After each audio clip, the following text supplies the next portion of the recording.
નમસ્કાર પાટવી ગુજરાતી ન્યૂઝ ચેનલમાં આપનું હાર્દિક સ્વાગત છે। વિસાવદર માનવતા વૃદ્ધાશ્રમમાં ટીમેક્સ ફાઉન્ડેશન દ્વારા ભોજન અપાયું।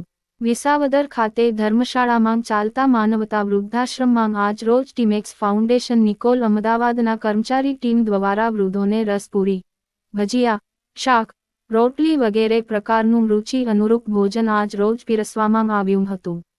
આ ટીમેક્સ ફાઉન્ડેશન ટીમ હાલ આયુર્વેદિક દવાઓનું સેલિંગ કરી રહી છે, જેઓના સંપર્કમાં આ વૃદ્ધાશ્રમ આવતા તેઓએ વૃદ્ધોને ભોજન કરવી ધન્યતા અનુભવી હતી, જેમાં સાહિલભાઈ પરમાર તથા મયુરી મહેતા તથા ચાંદની સવાણી અને અનિતા પરમાર વગેરે તાલાળા ટીમ ઉપસ્થિત રહી હતી અને પૂરા ઉત્સાહ અને ભાવપૂર્વક પોતાની હાથથી ભોજન બનાવી પીરસ્યું હતું।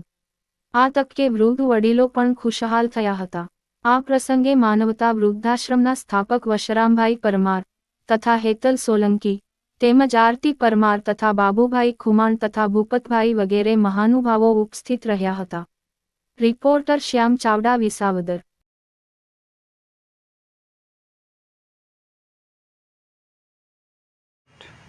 મારું નામ પરમાર સાહિલ છે અને અમે તાલાળા સિટીથી આવીએ છીએ અને અમે એક કંપની સાથે કામ કરીએ છીએ જેનું નામ છે ટીમેક્સ લિમિટેડ અને એક ફાઉન્ડેશન પણ ચલાવીએ છીએ ટીમેક્સ ફાઉન્ડેશન કરીને।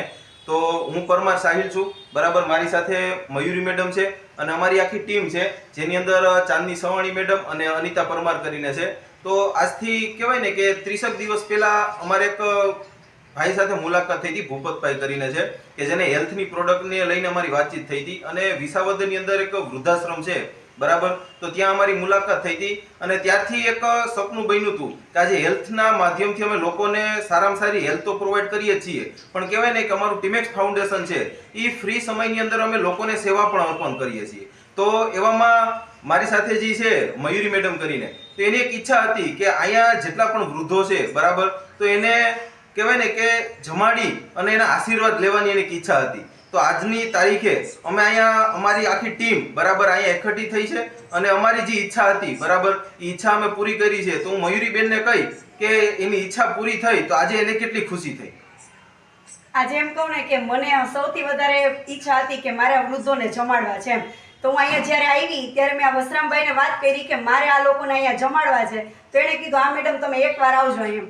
તો હું આજે એમ કહું કે આટલા બધાને મેં ખાલી એમ કહું ભજીયા, ચટણીના રસને જમાડ્યા ને, તો મને એમ કહું ને અંદરથી એટલી ઓલી થઈ ગઈ કે જે મારા ખુદના પોતાના વડીલ હોય ને એવી મને મજા આવી એમ કે આજે જે મારું સપનું હતું કે વૃદ્ધાશ્રમમાં વૃદ્ધોને જમાડવું, એ સપનું આજે પૂરું થયું છે। તો મને બહુ જ એમ મજા આવી છે।